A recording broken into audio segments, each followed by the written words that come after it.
देखिए, जिंदगी में आपसे भी कुछ गलतियां होंगी। और गलती किससे होती है? जो काम करता है, मेहनत करने वालों से ही तो गलतियां होती है। निकम्मों की तो पूरी जिंदगी निकल जाती है दूसरों में कमी ढूंढते ढूंढते। देखिए, सफलता और असफलता में थोड़ा सा का अंतर है। सफलता आपका परिचय दुनिया के सामने कराएगी और असफलता दुनिया का परिचय आपसे करा देगी। इसलिए सफल जरूर होइए। देखिए, 97% लोग जो है ना, वो थक के किसी काम को छोड़ देते हैं और जिंदगी भर उन 3% लोगों के लिए काम करने लगते हैं जो कभी भी हार नहीं मानते। मेहनत बता देता है कि परिणाम कैसे मिलेगा, वरना परिणाम तो बताता ही है कि आपका मेहनत कैसा था। कुछ लोगों को लगता है कि उनके पिताजी बहुत पहुंच वाले हैं, दादाजी बहुत पहुंच वाले हैं, तो उनकी बदौलत हमें कोई काम मिल जाएगा, कोई जॉब मिल जाएगा। तो कोई ये बहुत बड़ी बात नहीं है। पहचान से मिला काम बहुत देर तक नहीं रहती है, लेकिन काम से मिलने वाली पहचान आजीवन रहती है। हम स्टूडेंट्स को कहना चाहेंगे, आजकल स्टूडेंट्स को पता नहीं क्या हो गया है ना, सोचना वो लड़की के पीछे पगलाया है, कहता है कि लव हो गया। भाई, दुनिया में लव नहीं होता है किसी से। ये एक अट्रैक्शन है सबको। मान लीजिए मेल है तो उसे फीमेल से होगा, फीमेल से है तो उसे मेल से होगा। तो कोई कैसे कहेगा कि हम तुम्हारी ओर अट्रैक्ट हो रहे हैं? तो उसको छुपाने के लिए कहता है हमको लव हो गया। भैया, लव अब नहीं हो गया। अगर आपसे कोई कहता है ना कि आपको वो आपसे ट्रू लव करता है, तो उससे कहिएगा कि हमको अभी मेरा किडनी खराब हो गया, 1 लाख रुपए की जरूरत है, नहीं देगा। लेकिन आप अपने माता पिता से कहिएगा कि हमको 1 लाख की जरूरत है, और रियल में भी अगर हो जाएगा तो वो अपना शरीर बेच देंगे आपके लिए, लेकिन वो नहीं बेचेंगे। ये होता है लव। लेकिन लोग अट्रैक्शन को लव कहते हैं, उसके लिए पूरी जिंदगी बर्बाद कर देते हैं। ये सब बाबू गलत चीज है। जो आप अपना देखिए, आप अपना करियर छोड़ के अगर इस सब चीज में जाइएगा तो पूरी लाइफ बर्बाद हो जाएगी। आप जो रिश्ता खोजते हैं अपना कॉलेज में, कोचिंग में, ये सब परमानेंट रिश्ते नहीं हो सकते हैं। हाँ, अगर आप गर्लफ्रेंड से शादी करेंगे तो ये आपके लिए बेस्ट लड़की होगी, लेकिन माँ बाप जो ढूंढ के लाएंगे, जो भगवान आपके लिए बनाया है, वो लड़की आपके लिए यूनिक होगी। If you will best you will number 1, and if you will unique you will only 1। तो याद रखिएगा, जो भगवान आपको बना के जोड़ता है ना, वो रिश्ता सबसे अच्छा होता है। अपने माँ बाप को देखिए ना, क्या झगड़े नहीं हुए, लेकिन आज भी वो लोग एक साथ रहते हैं। लेकिन फिर भी आप देखिए, आजकल के जो वेस्टर्न कल्चर आ गया, क्या वेस्टर्न कल्चर हो गया समझ में नहीं आता है। प्यार और छोहाड़ा, इसकी जिंदगी ना 1 साल होती है, 1 साल में ही खराब हो जाता है। ये वेस्टर्न कल्चर है, हमारी भारत की संस्कृति नहीं है। हम गर्व करते हैं, हमें अहंकार है, हमें गुरूर है अपने भारत की संस्कृति पर। जहाँ एक छोटी सी बच्ची भी गुड़िया खरीदती है ना, तो उसके लिए दुपट्टा खरीदती है। और यार, अगर आपको दिल लगाना ही है तो किताबों से लगाओ ना यार। बेवफा भी निकलेगी तो मुकद्दर बना के जाएगी।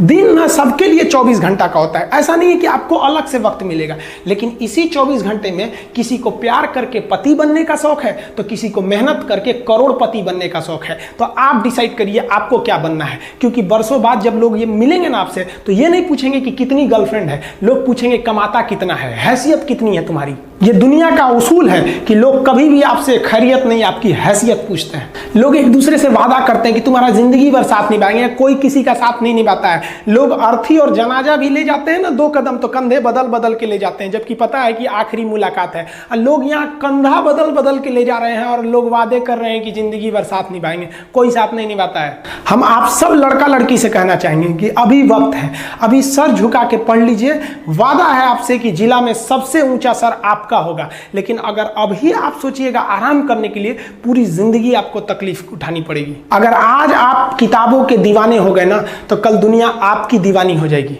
किसी ड्रीम गर्ल के लिए ना अपने माँ बाप के ड्रीम को कभी नहीं छोड़ना चाहिए। आप लोग जो सोचते हैं ना इधर उधर, वो खुशी तो आप लोगों ने कभी देखा ही नहीं। कोई स्टूडेंट अभी तक खुशी नहीं देखा। हम आपको व्यक्तिगत बताते हैं। देखिए, खुशी कब मिलेगी आपको? जिस दिन आपको जॉब मिलेगा ना, और जो पहली सैलरी मिलेगी वो भी नहीं खुशी है। जब आप अपनी पहली सैलरी ले जाके अपनी माँ के हाथों में देंगे ना, तो आपकी आंखों में आंसू होगा। आप याद करेंगे कि जिस माँ की उंगलियों को पकड़कर हमने चलना सीखा, आज उसको हमने अपनी पहली कमाई दिया है।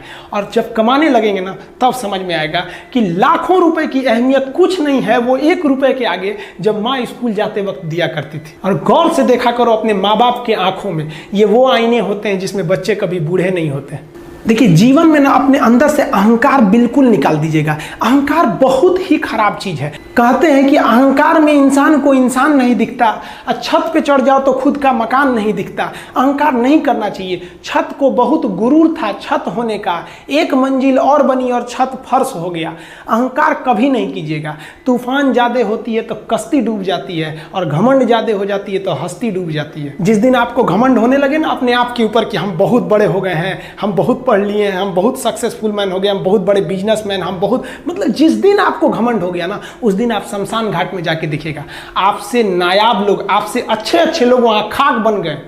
दुनिया में ना किसी से जलन नहीं रखनी चाहिए। देखिए माचिस जो होता है ना दूसरे को जला देता है, लेकिन कभी माचिस को देखें वो खुद को भी जला लेता है। अतः अगर आप दूसरे की बुराई करेंगे, दूसरे के पीछे रहेंगे ना, तो इसमें आपका लॉस होगा। और अगर आपकी कोई बुराई कर रहा है ना, तो आपको खुश होना चाहिए कि आप आगे बढ़ रहे हैं। बुराई उसी का लोग करते हैं जो आगे बढ़ रहा होता है, जो पहले गिरा हुआ है उसकी लोग क्या बुराई करेंगे।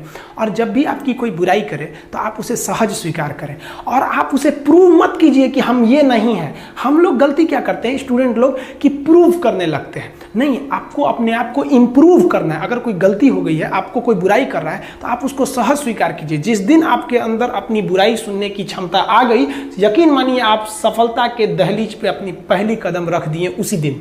लोहा जो होता है ना, उसे कोई नहीं तोड़ सकता है, लेकिन उसी लोहे के अंदर का जो जंग लग जाता है ना, धीरे धीरे दीमक की तरह उस लोहे को खदड़ते जाता है। इसलिए अपने अंदर अहंकार को मत लाने दीजिएगा। लोग कहते हैं ना कि अहंकार बुरा है।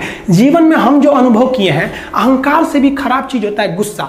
देखिए अहंकार उत्पन्न ही नहीं होगा जब तक आपको गुस्सा नहीं आए। आप ऐसे नॉर्मल बैठे हैं और आप किसी से कहिएगा कि तुम्हारी क्या औकात है, जब तक आपको गुस्सा ना आए। तो अहंकार एक पेड़ है और गुस्सा उस पेड़ का जड़ है। इसलिए गुस्सा जिस दिन आया उस दिन आप बर्बाद हो जाएंगे।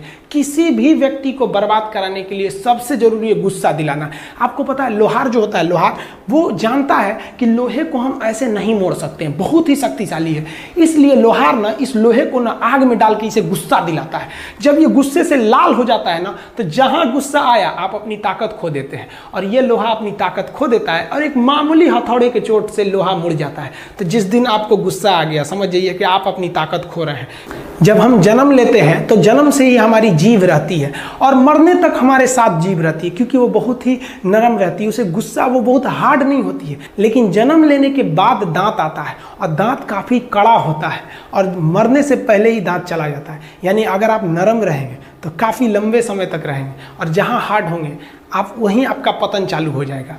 इंसान 3 साल में बोलना सीख जाता है, लेकिन उसे क्या बोलना है ये सीखने में उसे पूरी जीवन लग जाती है। शब्दों का इस्तेमाल बड़ा सोच समझ के कीजिएगा। ये आपके माँ बाप के दिए गए परवरिश का एक सबूत होता है। अतः आप अगर किसी से अपशब्द बात करते हैं तो सभ्य व्यक्ति आपको नहीं कोसेगा, बल्कि आपके माँ बाप को कहेगा कि इसे संस्कार नहीं सिखाया। ये शब्द जो होते हैं हमारी परवरिश का परिचय करा देते हैं। शब्द का इस्तेमाल भोजन की तरह करना चाहिए। जिस तरह से भोजन को बनाने के बाद थोड़ा सा चख लिया जाता है, उसी तरह शब्द को दूसरे के सामने बोलने से पहले एक बार जरूर चख लीजिएगा। देखिए लॉकडाउन में हम थोड़ा गांव में आ गए थे और थोड़ा सा अनाथ आश्रम को लेकर हम काफी थोड़ा सा बिजी हो गए थे।